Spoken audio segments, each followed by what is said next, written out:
Hello, everybody. Wait a minute, I'm washing my hands. This is Empowering Democracy. Our topic, I should add, I'm your host, Joe Firestone. This is a Dump the Corruption show. And our topic is on getting rid of Trump, of the Trump-Biden choice. I see there are 4 of you here, but you have yet to announce yourselves. So please do so I know who you are.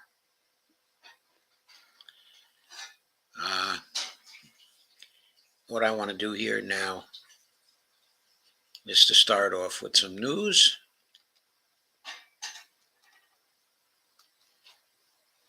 I'm going to call your attention to a minor win, for Donald Trump.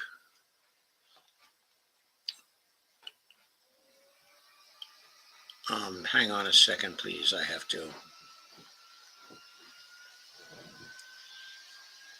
forgotten to share this to Facebook.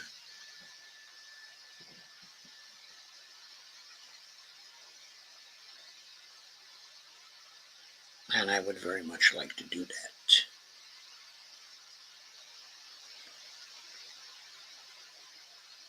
Okay.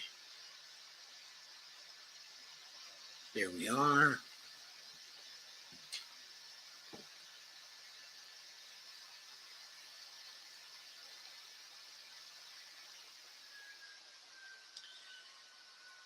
Okay, so once again, Trump won victory in court. Here's a picture of Donald.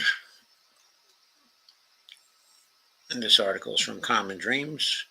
Former U.S. President Donald Trump speaks during a campaign rally in support of Republicans Doug Mastriano for governor of Pennsylvania, and also for Mehmet Oz for U.S. Senate at Mohegan Sun Arena in Wilkes-Barre on September 3rd, 2022. The headline is Win for Trump as U.S. Supreme Court punts on immunity question. And the tagline is, there are no good pro-Constitution, pro-democracy, pro-best interests of American society or the reputation of the Supreme Court reasons for taking this position, unquote, said one commentator. And this piece was by the Common Dream staff, and it was on December 22nd, 2023. Trump scored at least a temporary legal victory on Friday. That was last Friday. Now, when the U.S. Supreme Court announced it would not intervene, at least for now, to determine whether or not the former president enjoys a full immunity for alleged misconduct during his time in office, including actions related to a federal indictment for his role in the January 6, 2021 Capitol insurrection. Common Dream staff characterizes it as an insurrection, but not everybody agrees about that. Some people think, it was a riot that was manipulated into existence by federal agents themselves, I guess. Jack Smith, the special counsel prosecuting Trump, had requested that the nation's highest tribunal bypass a lower appeals court, telling the justices the case, quote, presents a fundamental question at the heart of our democracy that must be answered expeditiously. The question at the center of the case is whether a former president is absolutely immune from federal prosecution for crimes committed while in office or is constitutionally protected from federal prosecution when he has been impeached but not convicted before the criminal proceedings begin, unquote, said Smith. Trump previously appealed District Judge Tanya Chutkin's ruling that rejected his claim of immunity. The former president's appeal suspended his criminal trial, centered on allegations that Trump attempted to obstruct Congress and defraud the United States government when he led efforts to overturn Joe Biden's 2020 election victory. Smith told the justices that the U.S. government recognized that asking them to rule on Trump immunity was, quote, an extraordinary request, unquote. Quote, this is an extraordinary case, he reasoned. Political commentator David Rothkopf said the High Court's decision, quote, only helps Trump and hurts the country, unquote. And there's the quote I read before from Rothkopf. He was, quote, tweeting a tweet by Josh Marshall, which said, breaking, SCOTUS rejects Jack Smith's request to expedite Trump appeal. This was from an article from Talking Points Memo about what the Supreme Court of the United States had done. Smith and critics of Trump have pointed out that delaying Trump's criminal case could push the trial on his conduct past the 2024 election, potentially allowing him to order the charges be dropped if he wins the presidential race. The journalist Mehdi Hassan said the court's refusal to intervene provides the latest proof that the Supreme Court will not, quote, protect our rights and our democracy and stand up to Trump should he win again next year and go full fascist, unquote. So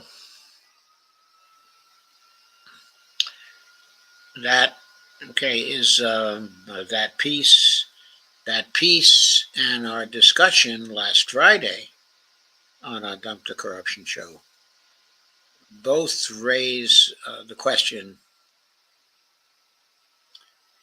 should people be attempting to block Donald Trump's, hey, Steve, how are you? Jeffrey Denton says, dropped 44,000 bombs in just his first year. So I think Trump, is safe.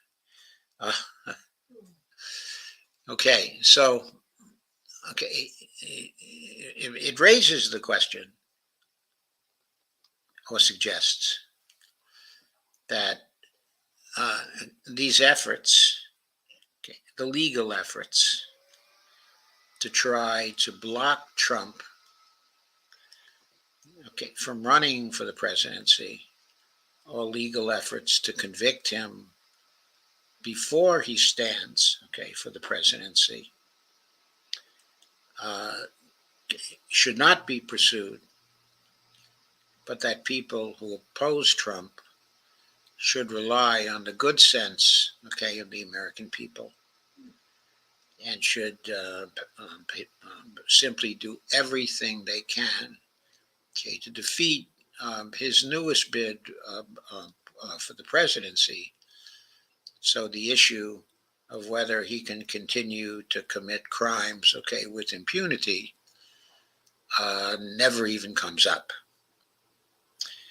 That is a position I've been seeing people take. Of course, as I indicated last Friday, I do not take that position.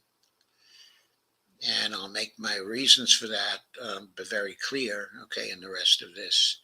But before I go on, I have to say that our topic for tonight is on getting rid of the Trump/Biden choice. From my point of view, that means getting rid of both of them, not simply Trump. If we could get rid of Biden through legal means, I would certainly be for that. If the Republicans could get a movement going to actually impeach Biden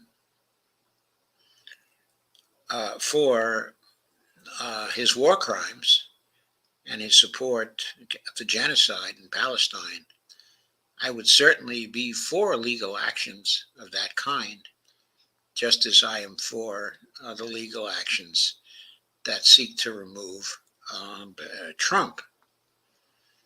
As I've stated on many occasions, I think that this choice of another run of Trump versus Joe Biden is a disaster, okay, for the United States. It means that whoever is elected,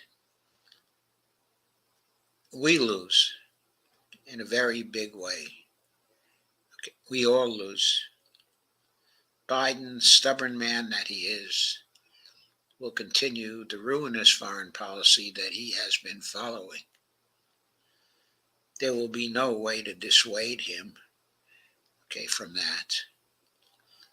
We can't have him, okay, as president again, because, as I said, it is he who has exposed us, okay, to nuclear war, the risk of nuclear war, for the first time in 40 years. So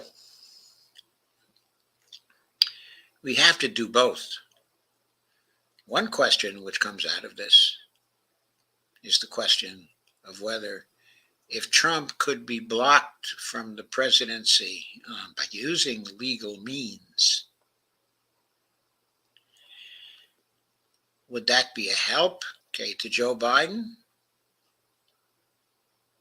Or would it actually expose him to defeat from either new Republican opponents or third-party candidates? And remember, the objective here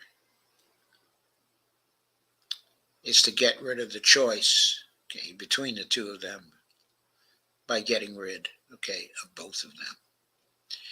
Now I want to turn your attention to another piece that appeared, okay, in Common Dreams.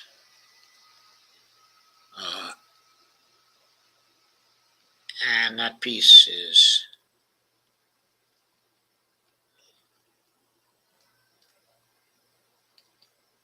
is one, okay, on AI.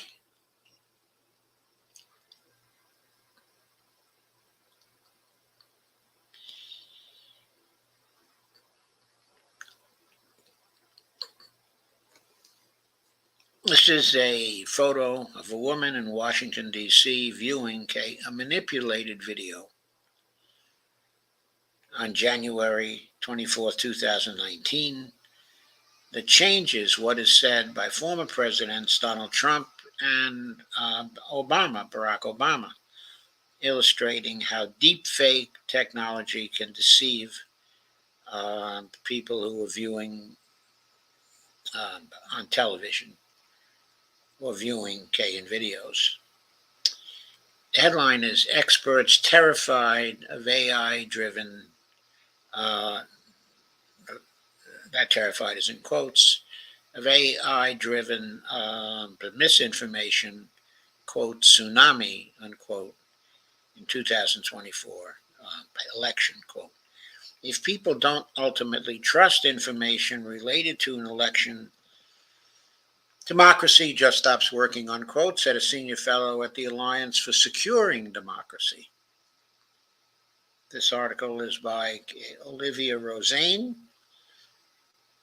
and it was dated just yesterday, December 26, 2023. As 2024 approaches, and with it the next U.S. presidential election, experts and advocates are warning about the impact that the spread of artificial intelligence technology will have on the amount and sophistication of misinformation directed at voters. while falsehoods and conspiracy theories have circulated ahead of previous elections. 2024 marks the first time that it will be easy for anyone to access AI technology that could create a believable deepfake video, photo, or audio clip in seconds, the Associated Press reported Tuesday. Quote, I expect a tsunami of misinformation, quote unquote.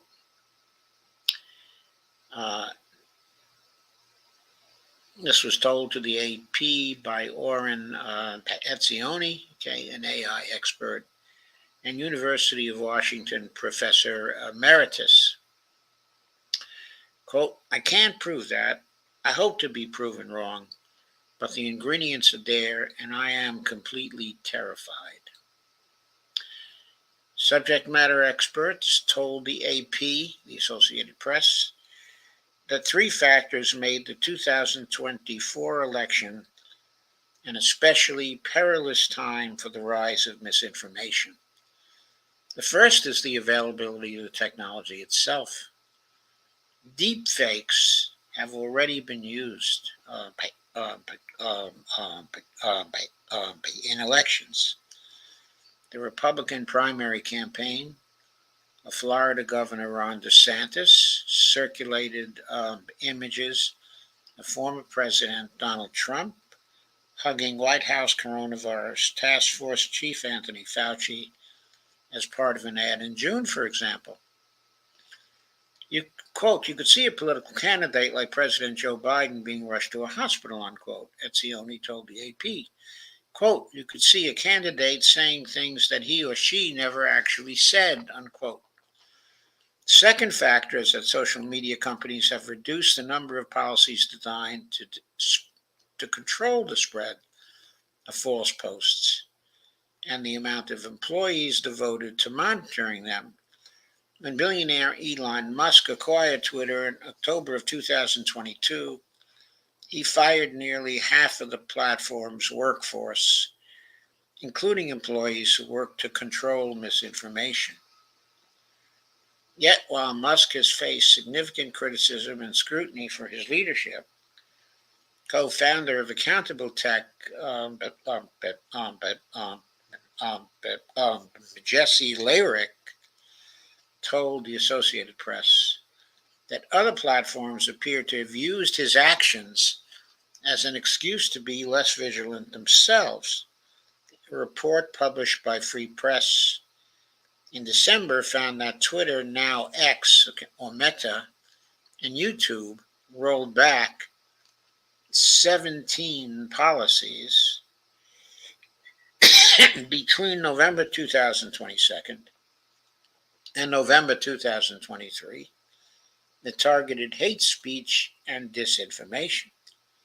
For example, X and YouTube retired policies around the spread of misinformation concerning the 2020 presidential election and the lie that Trump, in fact, had won. And X and Meta relaxed policies aimed at stopping COVID-19 related falsehoods. Quote, we found that in 2023, the largest social media companies have deprioritized moderation of content and other user trust and safety protections, including rolling back platform policies that had reduced the presence of hate, harassment, and lies on their networks, unquote. Free Press said, calling the rollbacks, quote, a dangerous backslide, unquote. Finally, Trump, who has been a big proponent of the lie that he won the 2020 presidential election against Biden, is running again in 2024. Since 57% of Republicans now believe his claim that Biden did not win the last election, experts are worried about what could happen if large numbers of people accept similar lies in 2024. Quote, if people don't ultimately trust information related to an election, democracy just stops working, Brett Schaefer, the senior fellow at the Nonpartisan Alliance for securing democracy, told the Associated Press. If a misinformation or disinformation campaign is effective enough that a large percentage of the American population does not believe that the results reflect what actually happened, then January 6th will probably look like, a warm-up act, unquote. The warnings built on the alarm sounded by watchdog groups like Public Citizen, which has been advocating for a ban on the use of deepfakes in elections. The group has petitioned the Federal Election Commission, the FEC, to establish a new rule governing AI-generated content, and has called on the body to acknowledge the use of deepfakes is already illegal under a rule banning, quote, fraudulent misrepresentation, unquote. Quote, specifically by falsely putting words into another candidate's mouth or showing the candidate taking action they did not. The deceptive deepfaker fraudulently speaks or acts, quote, for, unquote, that candidate in a way deliberately intended to damage him or her. This is precisely what the statute aims to proscribe, unquote, Public Citizen said. The group has also asked the Republican and Democratic parties and their candidates to promise not to use deep fakes to mislead voters in 2024. In November, Public Citizen announced a new tool tracking state-level legislation to control deep fakes. To date, laws have been enacted in California, Michigan, Minnesota, Texas, and Washington. Quote, without new legislation and regulation, deepfakes are likely to further confuse voters and undermine confidence, in elections, unquote. By Ilana Beller, Democracy Campaign field manager for Public Citizen, said that when the tracker was announced, quote, deepfake video could be released days or hours before an election with no time to debunk it, misleading voters and altering the outcome, of the election, unquote.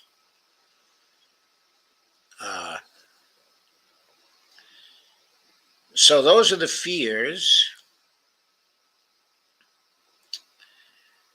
That is one issue, in relation to the idea, that the elections we hold can continue to be an expression, of the popular will. But there are other things. For example, we see the Democratic Party rigging the Democratic primary elections in plain sight by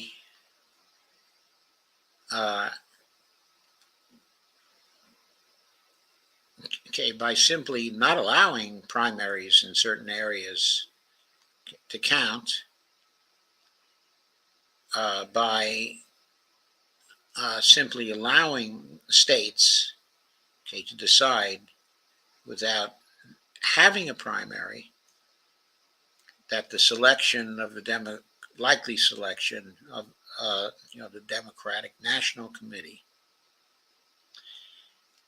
of Joe Biden as a nominee for the party. The DNC has been making various moves to bias the primary process, to undermine primaries, in general, to create a situation where we see the rigging, already occurring in spite of the great advantage that the incumbent approaches the primaries with. The DNC seems convinced that Joe Biden could not stand up to a fair primary. So they've been rigging it, okay, from the very beginning. That rigging has caused the withdrawal of one candidate, specifically Bobby Kennedy, from the Democratic Party, and caused him to run, okay, as an independent. But the candidates who remain, specifically Marianne Williamson, also Cenk Uygur, okay, and also some others, have obviously no chance to win the primaries at this point because of the way the Democrats, okay, are rigging it.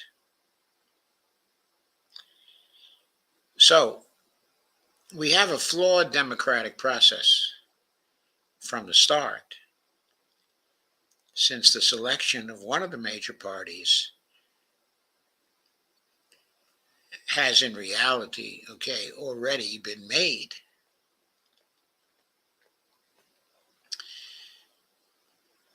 Now, it's true that on the Republican side, there doesn't seem to be any formal rigging, but Donald Trump has not been entering the primaries, okay, at this point. He's allowing the others to fight it out.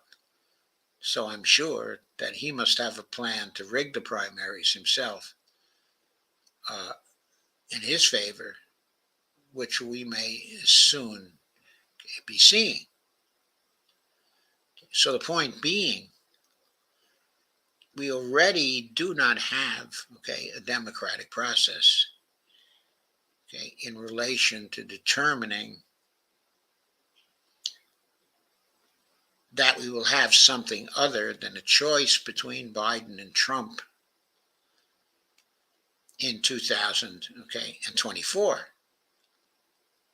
The rigging in favor of such a choice is already going on and is strongly determining things inside of the Democratic Party up until this point.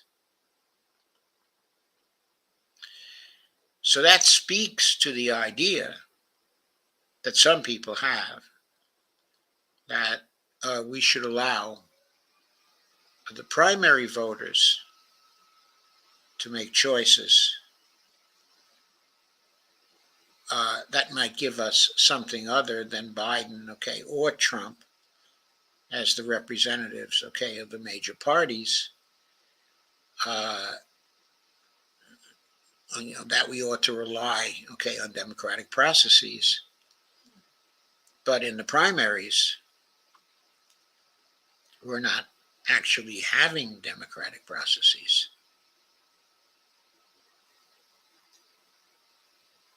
So why then, okay, is it undemocratic to turn to other legal processes to disqualify certain candidates for office who, from a democracy point of view, okay, are undesirable?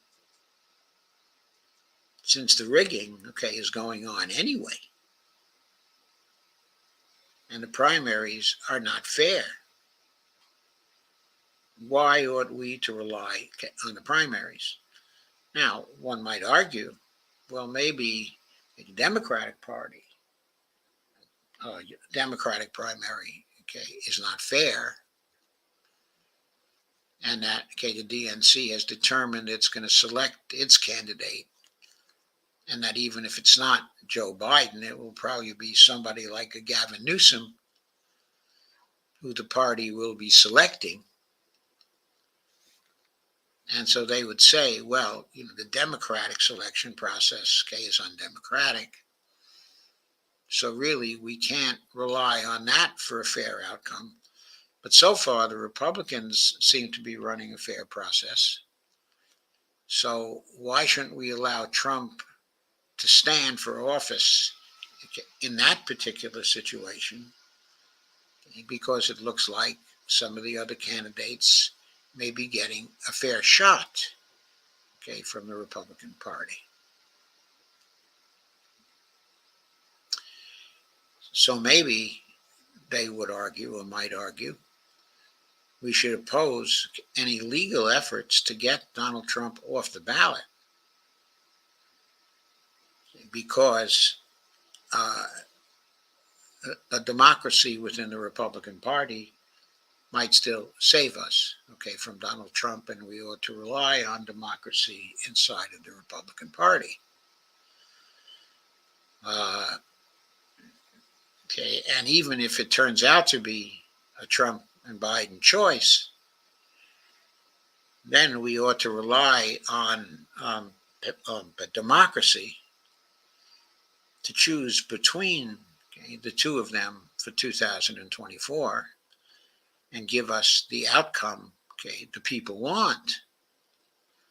Well, okay, I guess I have to argue, or I would want people to consider, that I don't think most Americans want the choice between Trump, okay, and Biden. Trump now faces significant opposition in terms of the Republican Party.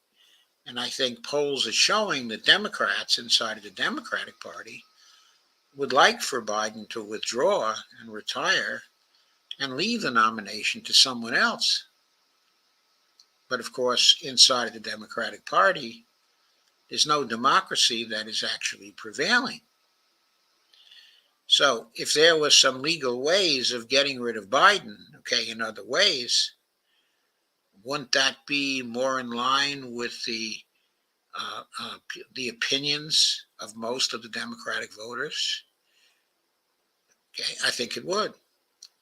Now, what are the legal ways of getting Biden out? One way is to impeach Biden, which the Republicans may try to do for us. If they try to impeach him, well, as we know, there's a lot of evidence, apparently, okay, a lot of evidence that Hunter Biden was involved in various corrupt kinds of things, and that maybe Joe Biden was too, that those, okay, were violations of the law. And maybe if those were exposed by a political process, however biased that political process might be, that might be one way of convincing Joe Biden that he ought to leave the field and not stay in the presidency, as long as it was made clear that if he got out, then he would not be prosecuted. That might be a way of getting him out of there. Would people then argue that the Republicans should not be trying to impeach Biden or investigate him for his crimes, because the people ought to be making, okay, a democratic decision by themselves in the 2024 type of election? We have to remember that, an impeachment proceeding is a legal way of getting the president out of there. There's nothing wrong with it, okay, from a legal point of view.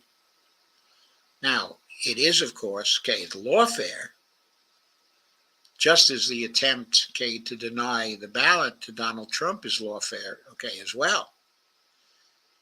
But aren't there conditions within a democracy when lawfare might be justifiable or may be justifiable? Since Biden is clearly guilty of war crimes, okay, in Gaza, and complicity, okay, in genocide, okay, that isn't there justification to see to it that he is not part of any two-person choice for the presidency where Donald Trump is the other party? Shouldn't he be gotten out of there, okay, by whatever means, okay, are legal? I would argue that he should be gotten out of there, okay, by whatever means, okay, illegal.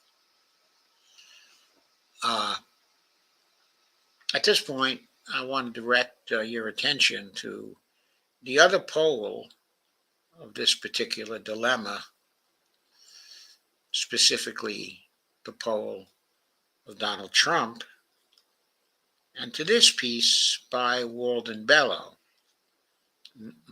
someone who we had previously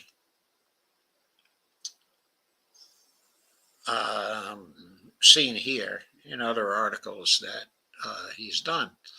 But this is an article I picked up, at Portside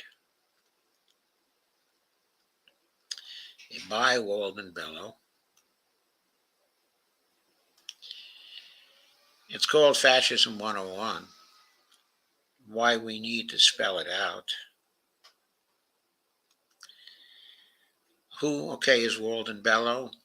He's a foreign policy theorist and practitioner from the Philippines. He's very well known and highly thought of. And this piece appeared in Foreign Policy in Focus on December 22nd, 2023. Fascism 101, Why We Need to Spell It Out. And the tagline is, there is no guarantee that fascism will not triumph, but it will certainly win unless we put ourselves, body and soul, fully and smartly on the line to stop it. And there's, it looks like I'm being joined probably by D. Yes, it is D. Hello, D. Hello, how are you? And this is D. Piers, the host, of Around the World with D and Friends, the show preceding mine. I usually come on to her shows, as I did earlier this evening. And then she reciprocates by helping me with mine. So, Yes. hello, Dee. Hello. Yeah, we ended a little bit late tonight, but Yes, I guess you did. yeah. Okay. So, well, it was a very important topic that you were talking about. Yes. Okay, this is a very important topic too. What we're discussing here is on getting rid of the Trump slash Biden choice. And what I've discussed here now is, first of all, one problem that with the idea that we should put our whole faith, in the ballot box to get rid of Trump, either Trump, or Biden. In other words, the idea of let the people decide rather than let some process of lawfare decide who is going to be on, the ballot for the presidency. And I got through suggesting that one way to get rid of Joe Biden might be to have an impeachment investigation. That's true.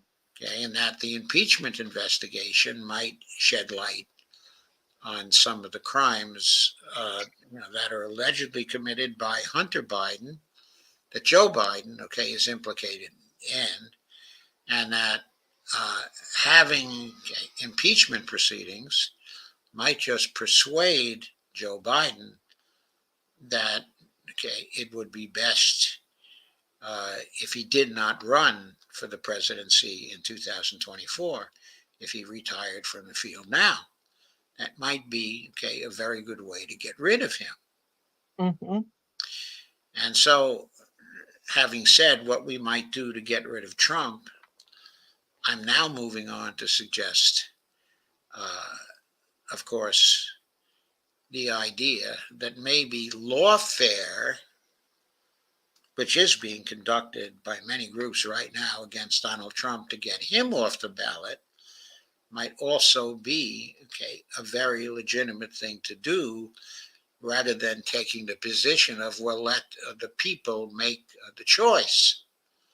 In other words, one reason why it may not be a good idea to let the people make the choice is because this time around, coming up for this election, people may not be very reliable in making the choice. One reason why they may not be is because of the opportunity for AI to take over in 2024, as Stephen Wolfbrand says, and to create a situation where deep fake ads basically dominate the campaign and prevent it from being a campaign. And then I brought up also with respect to the Democratic Party the further instance of a party rigging the primaries so the people can't make the choice they want in the primaries. This is happening right now, in the Democratic Party. And so it may be not possible to leave it to the people, or it may be that in the Republican Party, leaving it to the people is just an illusion, or it may be that the choice between the two of them for the presidency would just be an illusion also, because the choice might be determined by the AI deepfakes. So Hmm? that's the reason why not to rely completely on the choice of the people to get rid of somebody who, for other reasons, may simply be very unacceptable.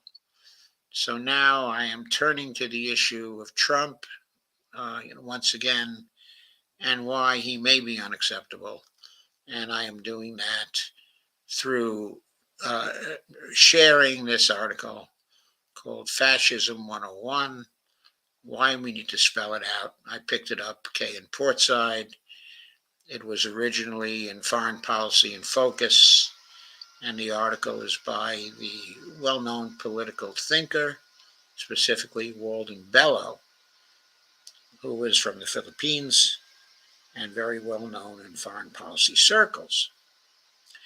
So I've shared this now, and I'm about to go through the article. There is Giorgia Meloni, the current prime minister, of Italy, who has identified herself as a follower, of Mussolini, and a fascist. And she's now the prime minister, of Italy. Now, I'm not aware of her being particularly vigorous in trying to create a dictatorship in Italy thus far. But of course, she's only been the prime minister for a short time. But anyway, that's a picture of Georgia. And the article begins: Donald Trump's electoral victory in 2020 and Jair Bolsonaro's loss to Lula in Brazil in 2022, along with Rodrigo Duterte's leaving the presidency of the Philippines last year, gave some quarters hope that the far right or fascist wave had crested globally. Two political earthquakes taking place just in the last 2 weeks have shattered this illusion. In Argentina, Javier Milei, Trump-like self-described a self-described anarcho-capitalist who brazenly denies that human rights abuses took place in that country during the so-called dirty war waged by the army in the late 1970s, was overwhelmingly elected president. 2 days later, in the elections in traditionally liberal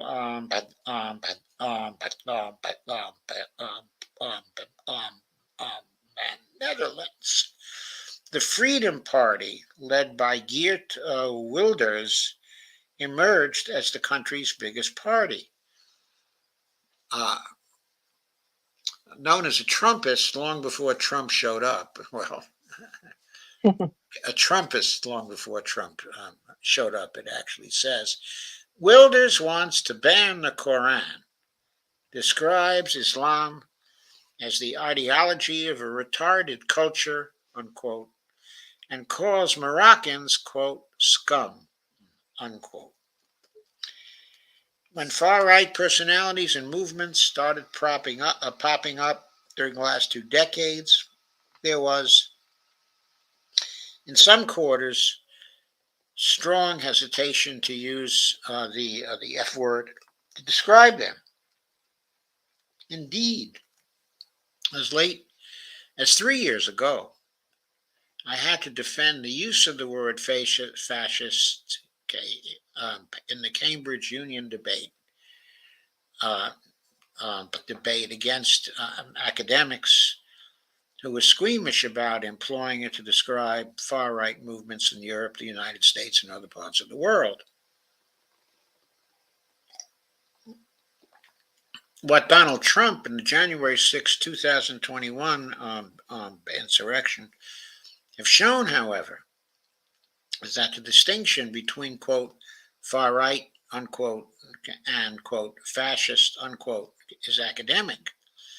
Or one can say that a, quote, far rightist, unquote, is a fascist who has not yet seized power, for it is only once they are in power that fascists fully reveal their political propensities. It goes on, okay, a movement or person must be regarded as fascists when they fuse all or most of the following five features. So he gives his own characterization here of what he means by fascism. 1, they show a disdain or hatred for democratic principles and procedures. They tolerate or promote violence. That's number 2. Number 3, they have a heated mass base that supports their anti-democratic thinking and behavior. 4, they scapegoat and support the persecution of certain social groups. And 5, they are led by a charismatic individual who exhibits and normalizes all of the above. Well, that is one definition of fascism. I don't entirely agree with it myself. Okay, I have my own definition, but I'm not going to call that up here tonight. Let us just deal with his. It seems like it's a fairly good approximation. I would like to focus on some people aside from Trump who fit the F word. In the Philippines, after warning before the 2016 election that Rodrigo Duterte would be, quote, okay, another Marcos, unquote, I wrote 2 months into Duterte's presidency that he was, okay, a, quote, a fascist original, unquote. I was criticized by many opinion makers, academics, and even progressives for using the F word. Over 7 years and 27,000 extrajudicial executions of alleged drug users later, the F word is one of the milder terms used for Rodrigo Duterte, with many preferring, quote, mass murderer, unquote, or, quote, serial killer, unquote. Moving to India, okay, specifically, and quote again,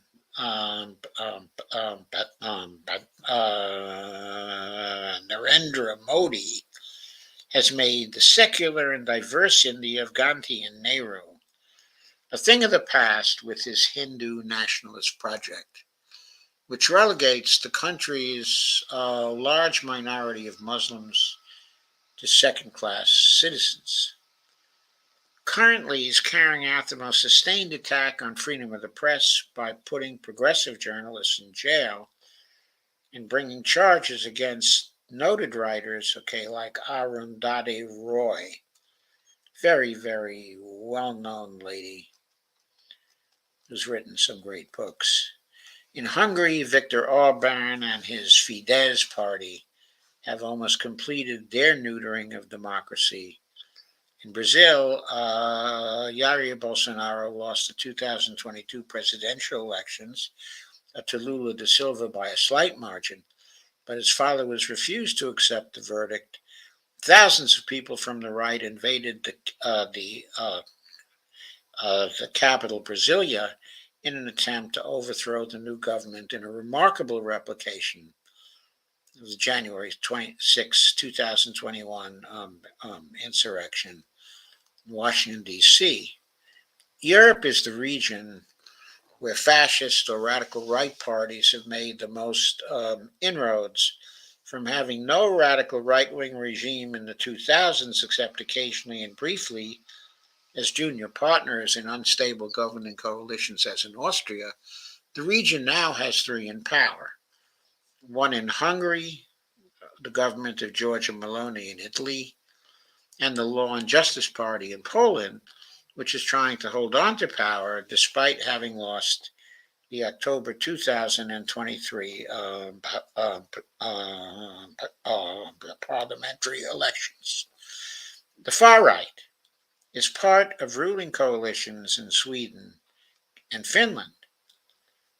The region has four more countries where a party of the far right is the main opposition party, and it has seven where the far right has become a major presence both in parliament and in the streets.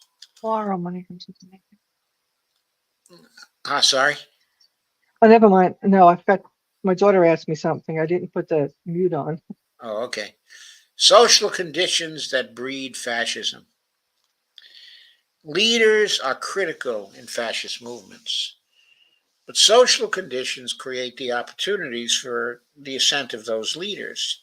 Here, one cannot overemphasize the role that neoliberalism and globalization have played in spawning movements of the radical right. The worsening living standards and great inequalities spawned by neoliberal policies created disillusionment among people who felt, the liberal democracy had been captured by the rich, distrust in center-right and center-left parties that actually promoted those policies. These resentful, discontented masses are the base of the fascist parties. So it's not surprising that there's a base for fascist parties here in the United States, because there's certainly disillusionment and there's certainly a tremendous increase, of inequality here that has gone on now for decades, really since the 1970s. The movements to greater inequality started during the 1970s and was greatly accelerated by the election of Ronald Reagan to the presidency and his policies. It is this heated base, motivated by a mix of economic insecurity, resentment, or hatred, that accounts for the fact that although Duterte, Bolsonaro, and Trump are no longer in power, they can stage a comeback or be replaced by a new leader of the same type. In the United States, for example, by Ron DeSantis. I don't know yet whether to say that Nikki Haley is in that same category, whether Ramaswamy is in that same category. With respect to Ramaswamy, he doesn't look like it right now. About Haley, I'm not so sure. With respect to DeSantis, I'm quite sure that he's someone else who would create a fascist situation here in the United States. He's already passed laws in Florida that constrain freedom of speech in that state. So take the United States. The 2020 election of Joe Biden drew a sigh of relief from quarters concerned with the health of democracy in the United States. But 11 million more Americans voted for Trump in 2020 than in 2016. While 70% of the Republican Party believed against all evidence that he won the election. Today, Trump faces 91 felony counts across 2 state courts in 2 different federal districts, any of which could potentially produce a prison sentence. Yet he's left all his Republican rivals in the dust in the drive to challenge Joe Biden for the presidency in 2024. And he's leading Biden in the polls in the swing states that will determine who will win next year's elections. Indeed, his competitors for the Republican presidential nomination are trying to project an image of being more Trumpist than Trump. Economic conditions, however, cannot fully account for the emergence of fascist movements. Racism, ethnocentrism, and anti-immigrant sentiment also fuel them. In fact, these behavioral or ideological drives are central to the fascist project, which is to create a cross-class solidarity based on skin color, religion, language, or culture by defining as the enemy or the big other those who are perceived to be different. It is not accidental that Hitler's project was called National Socialism. That is, it was, quote, equality, unquote, but only for those of the same race and not for the other. Well, it wasn't really equality for those of the same race as well, but it was a pretend equality for those of the same race. There were in Germany classes that were very pronounced, and the upper class was benefiting very much, okay, from the Hitler regime, especially as World War II was getting carried on. The upper class, the rich, retained their privileges far longer than the ordinary Germans did. This big other is said to be the source of the crisis or the problems of one's imagined community. In the United States today, white nationalism or white supremacy is the ideological expression of the fascist project. And in both Europe and the United States, strong feelings against non-white immigrants are a key feature of fascist consciousness. Fascism cannot be reduced to a conspiracy by big capital to repressively stabilize society and promote its interests, as traditional Marxists sought. Fascists are not mere instruments of the elite. In fact, their rhetoric is not only anti-democratic or anti-liberal, but also often anti-capitalist or anti-big business. Witness how Trump and his followers claim they're anti-big tech or against the plutocrats, quote unquote. Fascists, however, do not seek to overthrow big business. They merely want an accommodation with capital to serve their movement's own interests, but with them in the driver's seat. During normal times, that's certainly what happened in Mussolini's Italy and Hitler's Germany. During, quote, normal times, fascists and big capital can sometimes have different stands on some issues, as for instance in the case of, quote, woke capitalism, unquote, where corporations piously assert that corporate policies should be, quote, pro-environment, unquote, or politically correct in hiring practices when it comes to race and gender. However, these differences are transient and minor. And when capital is threatened by movements that cut into their profits or threatened, their economic hegemony, it welcomes efforts by fascists to stabilize or, quote, sanitize, unquote, the social order. Fascists can come to power through elections, as Hitler, Trump, and Bolsonaro did. In fact, the closer they come to power, the more they try to project a constitutionalist or moderate image, as Giorgia Meloni did in Italy in the run-up to the 2022 parliamentary elections, and Geert Wilders did more recently, in the Netherlands. But once in power, they often seek to remain there through the use of force or violence.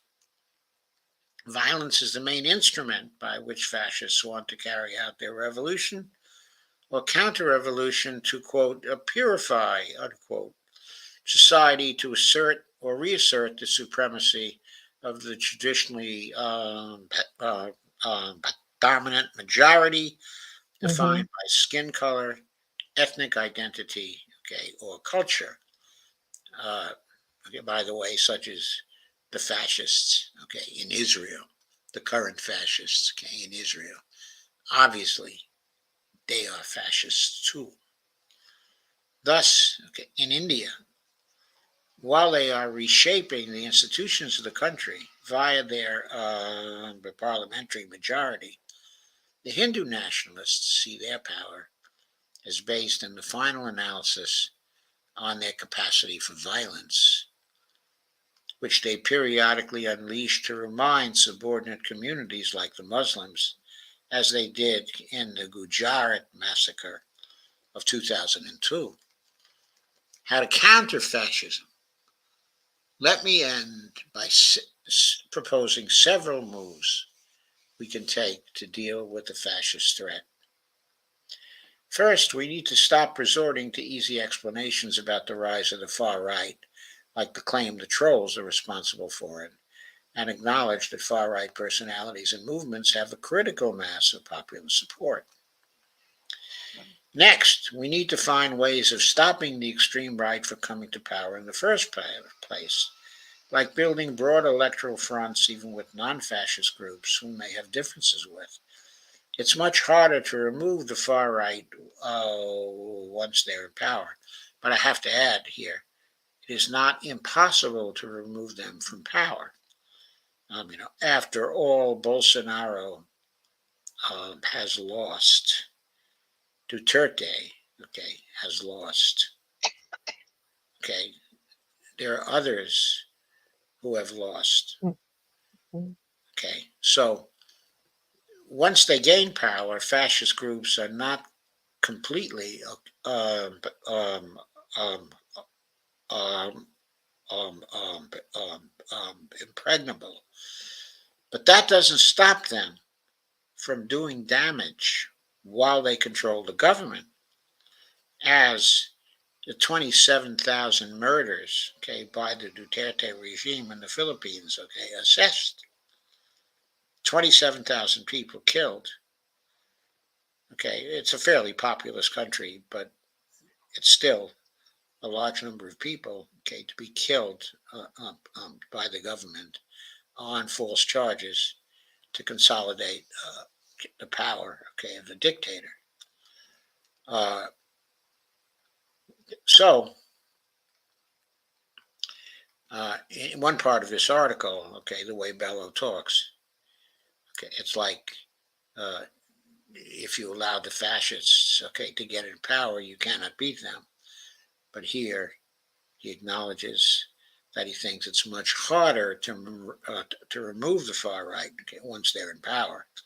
But after all, Donald Trump has been in power once, and it was possible, to remove him. So I don't want to suggest that if he gets into power once more, it's going to be impossible to remove them. But I do think, as was indicated in the Tom Edsall article that we read last Friday, that there are all manner of things that Trump can do. And I want to suggest some things that he might be able to do here as well, if he gets into power. But let's continue here. Third, we need to make sure we have at the leading edge of our resistance those movements which have a great deal of resonance among broad sectors of the population, including the middle classes, such as the movements to stop climate change, promote gender equality, and advance biracial justice. Fourth, we must fiercely defend human rights and democratic values, even where or especially where they have become unpopular. This will involve aggressively championing people and groups that are currently persecuted, with majority opinion being whipped up against them, like Muslims in India and non-white immigrants in both the United States and Europe.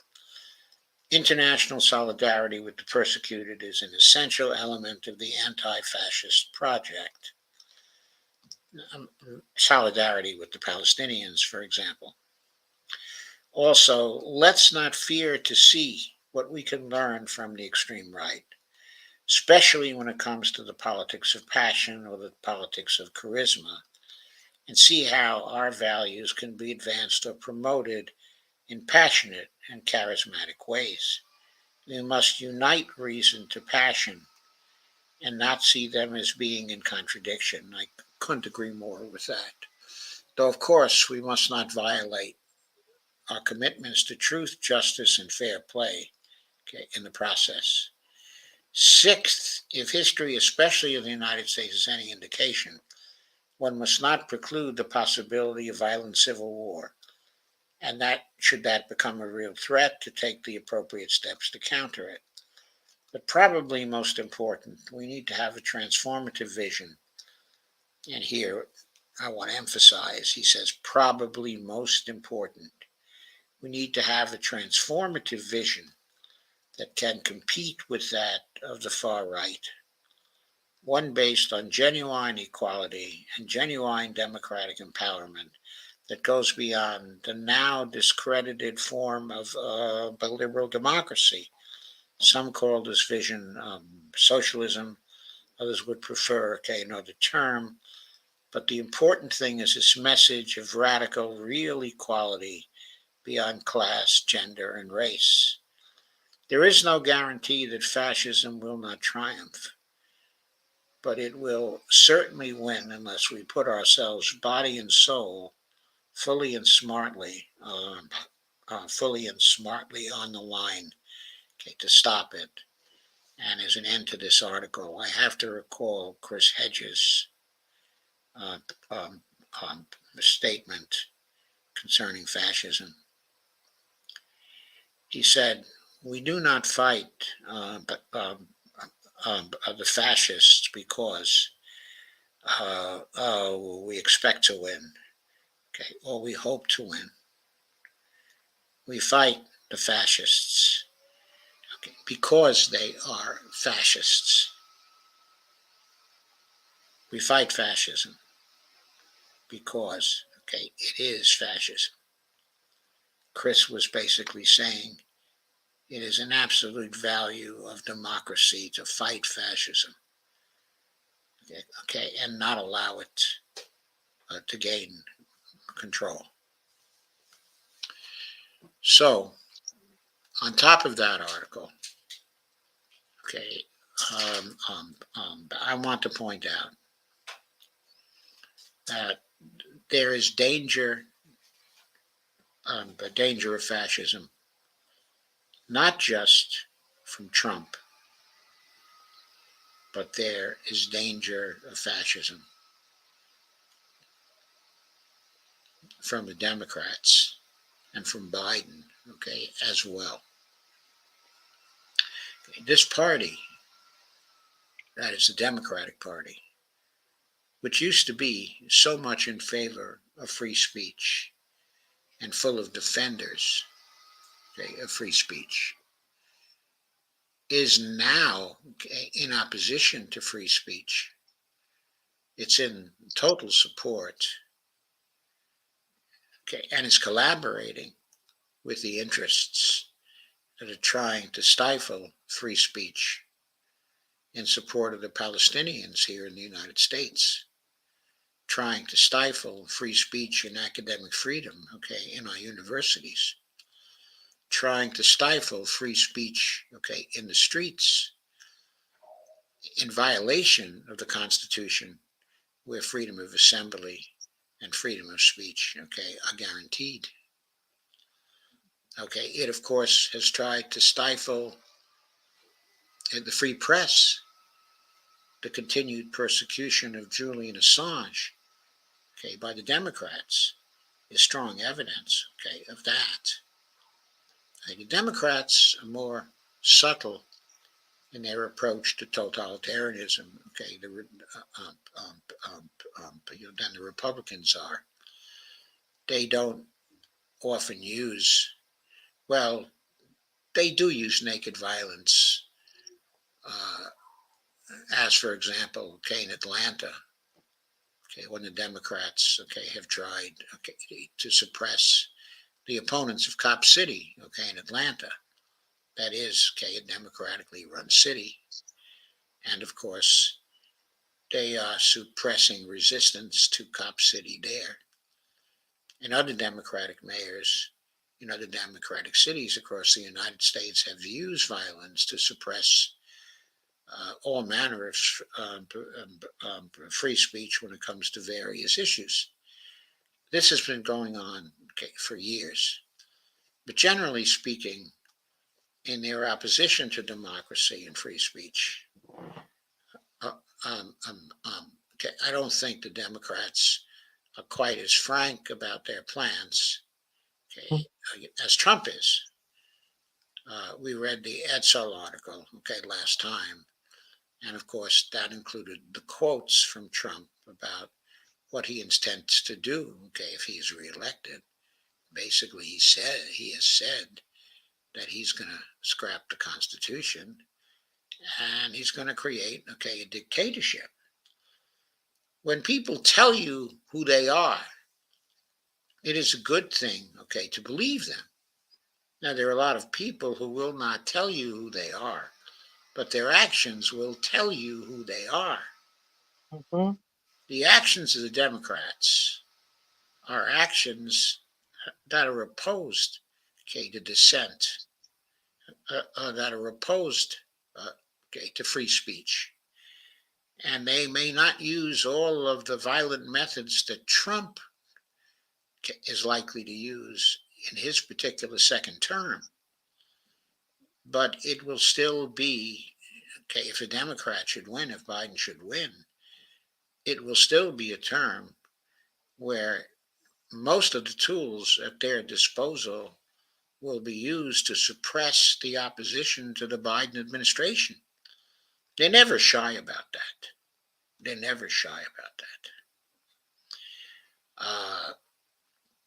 We have a country where our traditional freedoms, okay, and liberties have been gradually undermined for some time. Okay, the progression to dictatorship has been visible little by little as our freedoms are constrained, okay, in various ways. That's why the choice between Biden and Trump is so unacceptable. But if you still consider that Biden is far different from Trump, look at what the Biden administration has done in pursuing its stupid, risky, and unacceptable foreign policy. It has worked with the press that, as you know, is run by the oligarchs, and it has manufactured consent and manufactured opinion in favor of the nation, okay, of Ukraine, and in favor of its ruling political party, which is veritably, okay, a Nazi party that is run by Nazi militants since the coup of 2014.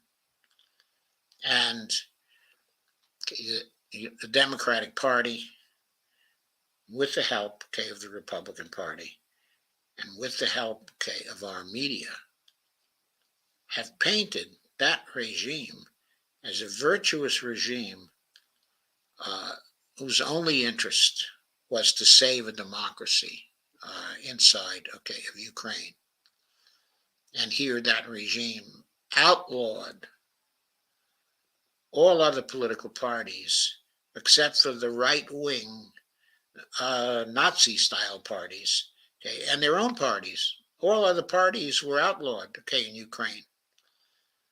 Okay, the free press has been gone, okay, in Ukraine, even before this war. And yet, we were sold the bill of goods, okay, about it, heroic by Ukraine. February 25th. Which was resisting mighty Russia that attacked it for no reason. When, as those of us who are following that situation know well, there were years, okay, of provocation,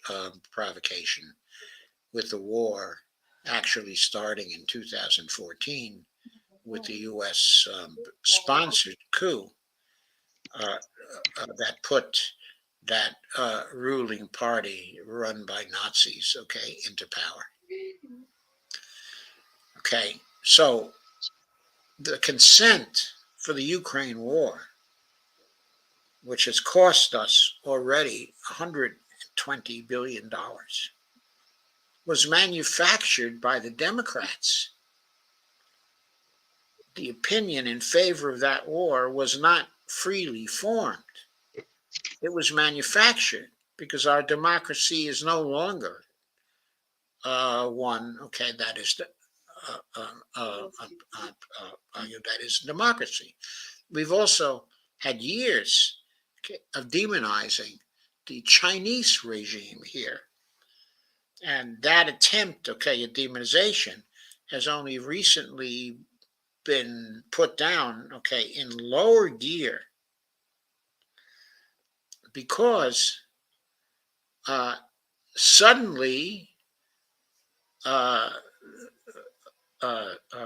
we had, okay, the Hamas uprising in Gaza, and the Israeli response, which has taken the eyes of the world and placed them squarely, okay, on Gaza, including our own eyes, okay, and our own attention.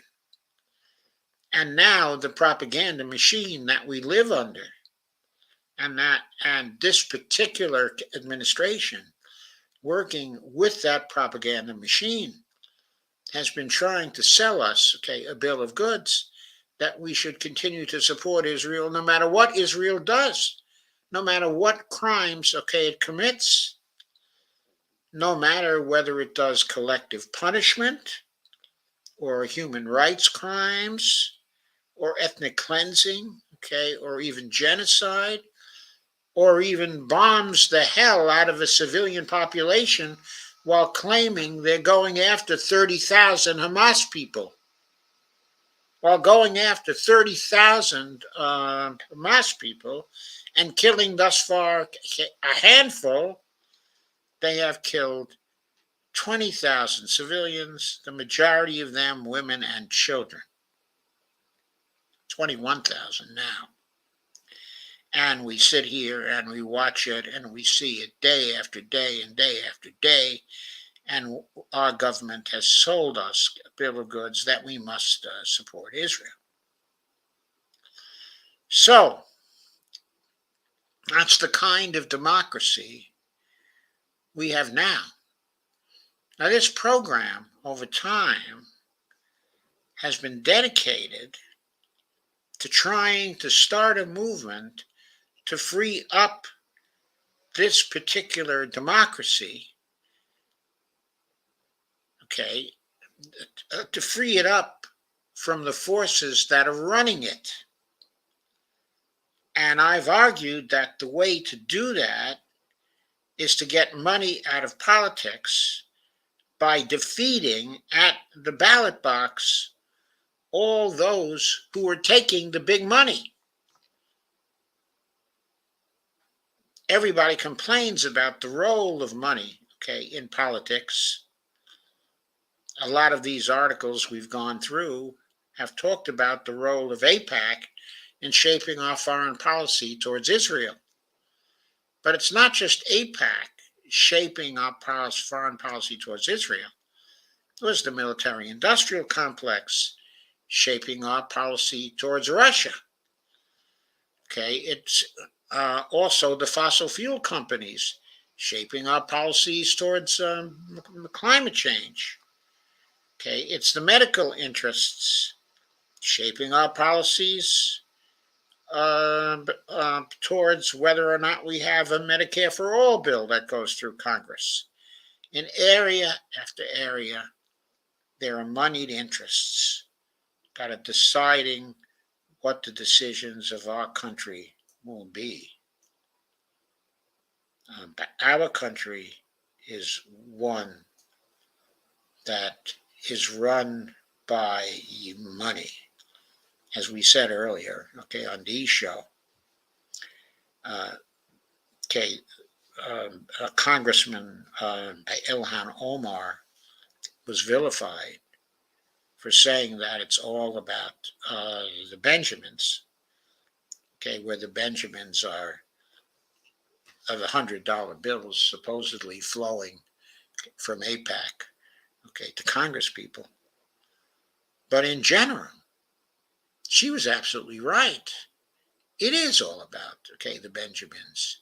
in every area of our political systems. It's not about us. It's not about what we want. It's not about what the polls show that we want. It's about where the Benjamins are flowing, to whom and for what purpose. And it's about what leaders are being bought by these Benjamins. Of course, I'm saying nothing anti-Semitic here. I'm not saying that all of the Benjamins are coming from rich Jews. Not saying that, okay, at all. A few of the billionaires happen to be Jewish, but most of the billionaires, okay, are not Jewish. For example, Bill Gates is not Jewish. Jeff Bezos, okay, is not Jewish. And there are many other billionaires, okay, who are not Jewish. So, this, okay, is not about anti-Semitism. What it's about is the control of politics by money. If we want to see change, if we want to get rid of both Trump, okay, and also Biden, we have to dump the corruption by following the rule that I brought up here time and time again, where I identify the sources of the money that's flowing into our congresspeople, okay, and our candidates, and where I've been saying we have to vote against them all, and we have to throw them all out. But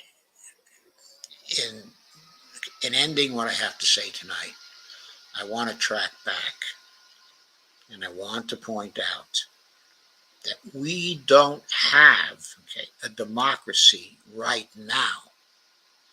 So to say that we should allow Trump to get back on the ballot so that we can democratically decide whether he becomes the president or does not, okay, become the president, is an unbelievably foolish thing to do. It's an unbelievably foolish thing to do because whether he becomes the president or not will in large part be determined by the money that he is able to raise from the very rich. They will determine whether he can spread his rhetorical poison widely among the population. That will determine whether he can spread lies and lies and more lies. And going to the other side, it will also determine whether Biden can spread his brand of lying and false promises, which we know he has made and done, not just over the years, but since the 2020 elections. How many of his promises has he kept? He doesn't keep his promises. He lies about things all the time. They both lie.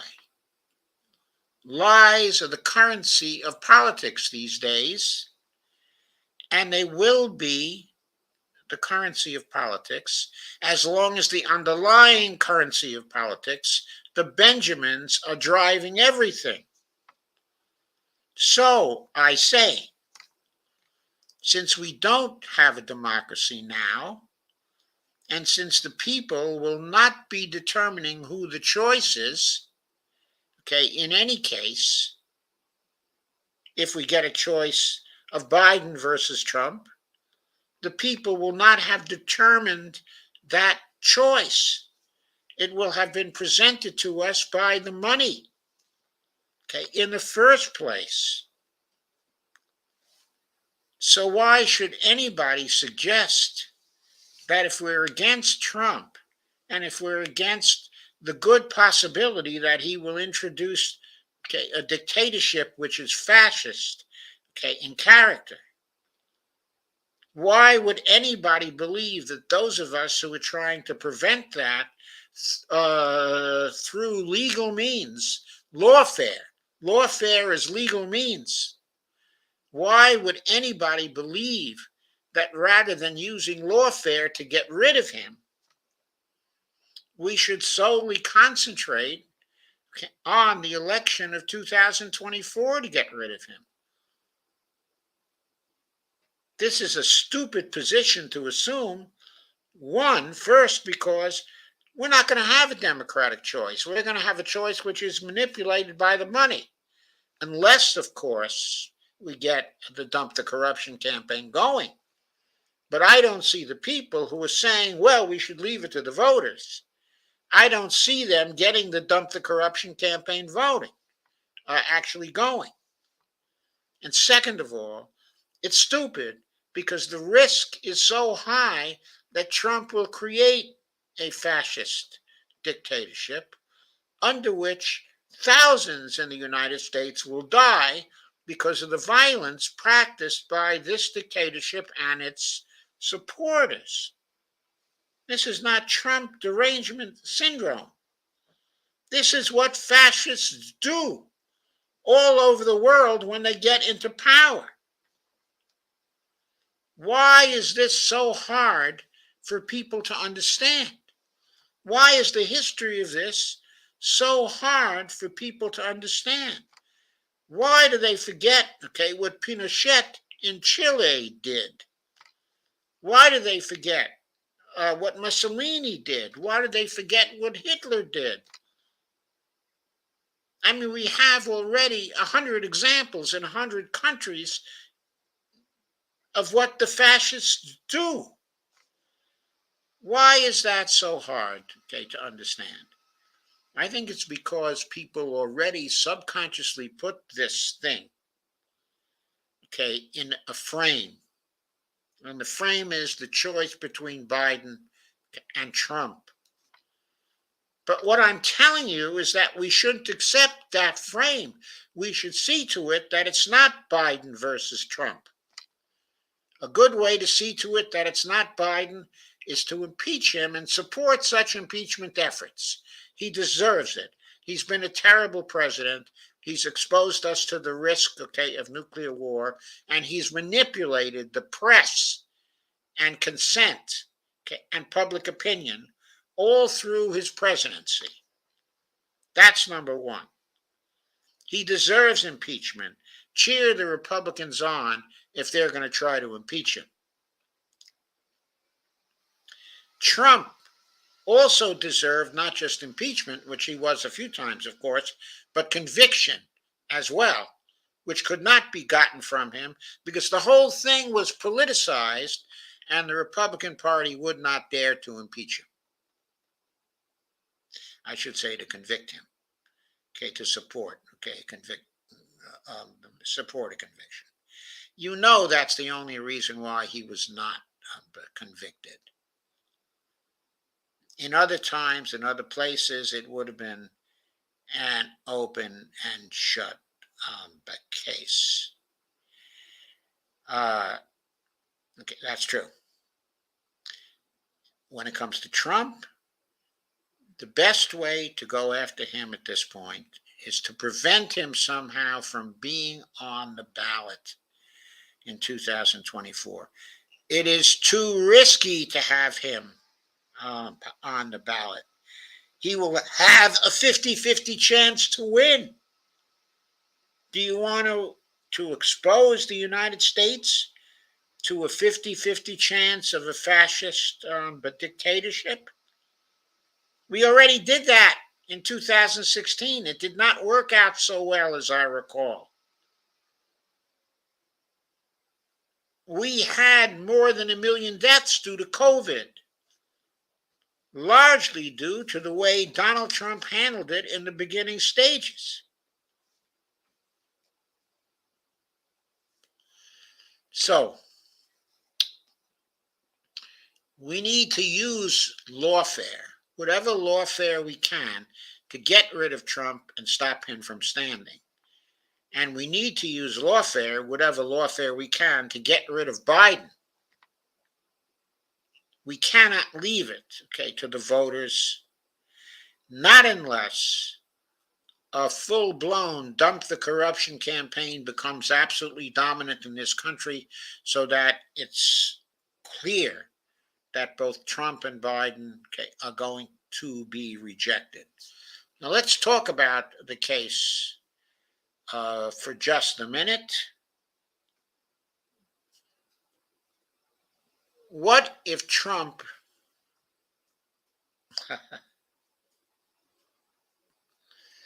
what about Donald Trump were prevented from being on the ballot? Would that create a situation that would help the Democrats and Biden?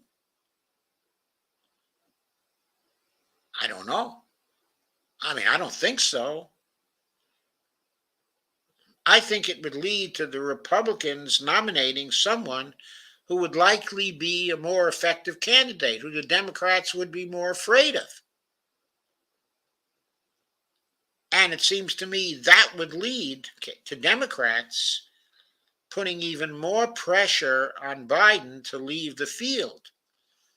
And if that were happening at the same time that the Republicans were running an impeachment effort against him, we might well find that Biden would also withdraw, and we would avoid the terrible choice they have set up before us. While we pursue these alternatives, though, we must continue, even though it seems desperate right now, we must continue to try to build a Dump the Corruption campaign, because that is our best guarantee that we will not get Trump, or Biden, or other equally harmful candidates coming into the presidency of the United States or coming into the Congress of the United States. We can get rid of all the candidates bought by big money if we would only accept the Dump the Corruption campaign as a major movement, in politics. So that's where I stop for tonight. I am going to consider your comments. I see Lana Dell is here. Very nice to see you, Lana. I've been meaning to call you sometime this week and find out what's going on. I'll probably do so tomorrow. But anyway, let me go through the comments. Andy Kane says, the Democrats' own fault. They farted around too long before finally acting. Unfortunately, the public will pay. Yeah, that's the point. It doesn't matter whose fault it is. Neither the Democratic choice nor the Republican choice, because either choice will be taking big money, is acceptable. So the choices of both parties, the choices of the uni party, must be rejected and thrown out, of politics. Steve Wolfbrand says that nuclear war could happen so easily. Yes, that's why we have to get Biden out, directly. But that is also why, Steve, we have to get Trump out. Because if Trump comes into office, he's going to play footsie with the Israelis again, whether it's Netanyahu or somebody else. And the Israelis are risking nuclear war as well. Now, Trump will make peace with Putin. I don't have too much doubt about that. And so the risk of nuclear war there will recede. But if Trump pulls off his usual shenanigans, in the Middle East, that is going to heat up. Now, the threat of nuclear war is not so immediate there. But if the Israelis start trying to take on Iran, I'm sure the Iranians will have bombs from the Pakistanis, as will the Turks. And the risk of nuclear war is going to be there too. And yes, AI is not good. AI is a danger. We have to do something about that danger. We have to do it now before the campaign of 2024. Steve Wolfbrand said he had to get to bed by 9:15. Everybody says good night, Steve. Kay Ryan says, well, I'm going to bed, tired of chasing this net around, but love you all. Dee says good night, Kay, and I say good night, Kay, too. Andy Candy says, but Ilhan takes the Benjamins too, if I recall. Yeah, she takes a lot of money from people who can afford to contribute $200 or more to campaigns. Only bad Democrats made T-Rex possible. Jim, I certainly agree with that, but that's neither here nor there. In other words, that doesn't mean that we should allow Trump to have a 50-50 chance to get to the presidency again. We shouldn't allow that. Jim says to that point, Biden is a bad Democrat. He's a terrible Democrat. This is about an unacceptable choice between two unacceptable people. Andy Candy says Haley was a Trumpist. How is she able to run against him? Well, she's able to run against him because I guess she's decided she might have a chance of the presidency if she can beat him in the primaries. Jim Bird says, but Trump. Andy Candy says, yep, Trump killed too many. Lana says, I've been listening to you in the background while I prepare for my phone interview in the AM. Carol Coutinho posted an FB memory of Cenk on TYT in December 2000. Oh my, 10 minutes of cringe of how Bernie people tried to help Hillary and mostly got shut out. Cringes, right? Jim Bird says, but what about T-Rump? If Trump wins, then Democrats are the worst. List some polling info. We will get a T-Rump candidate, but sadly they'll be smarter. Probably.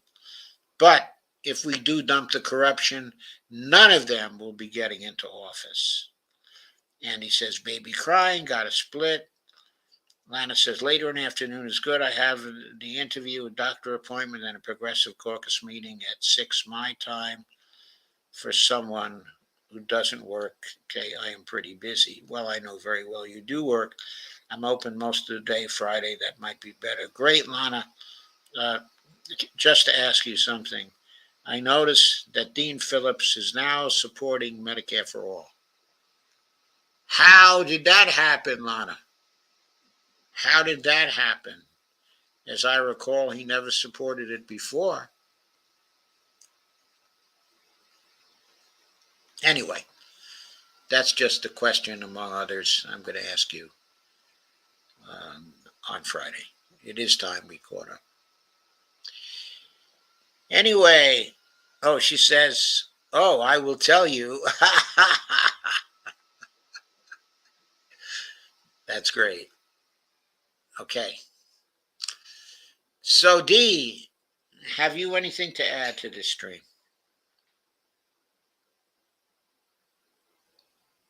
Dump the corruption. I was going to say it's just so important that we've got to get this rolling. I mean, you've been trying to get it out there. We just need a break, right? Just something to really get more people involved, more people seeing the importance of dumping the corruption. We need someone with influence to decide, with more influence than we have, with a bigger audience than we have, to work on the Dump the Corruption campaign, to take over the Dump the Corruption campaign, okay, for that matter. But I don't know how to get to that person. I mean, maybe that person should be Dean Phillips. If he doesn't run, okay, the Dump the Corruption campaign, he won't have a chance in hell, Lana.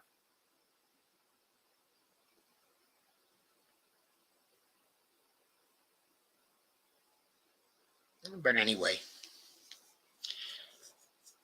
that's what we have to do. Right, because we see it every day. Every show we do, it pretty much concludes with the thought that the corruption is why this, whatever problem we're talking about, every situation involves bought people. Yes. And Lana says Dean doesn't take big money donations. He's a millionaire. Okay, he may be a millionaire, Lana, but he takes donations of greater than $200. I've looked at, okay, his open secrets. Okay, I was surprised by how few big money donations he takes. He's probably the most clean from the standpoint of donations of all the candidates I've seen, and that includes uh, uh, um, uh, uh, Alexandria Ocasio Cortez, okay, and Katie Porter, okay, and the rest of the squad. I think that Dean Phillips takes fewer donations of $200 and over, okay, than any of them. So from that point, he is cleaner. Maybe that's why he was able to switch over to Medicare for all. Maybe that's why he was persuadable. I'm sure he felt he needed an issue that was going to distinguish him from the other candidates, and all the other candidates, uh, well, I shouldn't say all the other candidates, but basically Biden and Trump were not about to support, okay, Medicare for all policy. So that was a way to distinguish himself. And Lana says he has wealthy donors, but not the usual PAC garbage. Those people are his cronies. Well, uh, I think you know my view on that. We have to apply the rule uh, in cases where there's nobody who fulfills the rule. We need to vote for the person who is the least guilty of not following the rule. And that is, of course, as I said, it probably is Dean Phillips. Lana says he isn't running again for his seat. That also gave him leave to say some quiet parts out loud. Okay, he isn't Bernie. Okay, does that mean, Lana, he's not going to fold? He's not going to cave? Okay, does that mean? I've seen also his position, okay, on Palestinian rights. He's with us, okay, on Palestinian rights. He's for a ceasefire. He's come out for that. He's basically taking a Jewish voice for peace sort of position. Oh, by the way, Dean Phillips is Jewish, for those who did not know. Lana says he isn't Bernie. I meant he isn't as clean, okay, as Bernie. Oh, okay. Thanks, Lana. Okay, so I think it's time to say goodnight.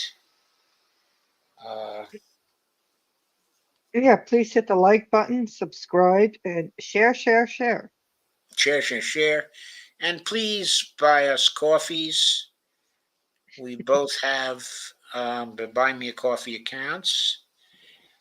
Okay, Dee has a Cash App account, and I have a Patreon account as well. Both of my accounts are up on the screen. And Dean, well, what are your accounts? Okay, it's buy me a coffee, and then at the end it's DEE and then Peers, PEERS, just one word, D Peers. Okay, simple enough. And your Cash App? It's just Dolores Peers, DOLORES Peers. One word. Okay, thanks. You're Okay, and welcome. that's also one word, right? Yes. Okay. Okay, with a $sign in front of it, right? Yeah. Okay. Okay, so everybody, good night. Thank you for coming, Lana. It's been really nice to have you back out there. Yes, it's nice to see Lana. I kind of miss Lana, seeing Lana, but I know she's busy. And yeah, she is. I know what she's busy with too. And okay, thank you, Andy. Thank you, Jim, for showing up tonight. And thank you, Jeff Denton. showing up, and Steve Wolfbrand, of course. And Kay Ryan, of course. Thank you, Kay, for showing up tonight. Okay, as well. So see you tomorrow. Tomorrow is going to be a neoliberalism show. Of course, there are various ways in which fascism develops. Usually, those ways always involve the presence and the bad performance of neoliberal regimes. So in one way or another, we'll probably be talking about that tomorrow. So good night, everybody, and thank you for coming, Dee. Yes, thank you for having me. Good night, Bonnie. Good night. Okay. And We'll see you all tomorrow. Okay, bye. Bye, everybody.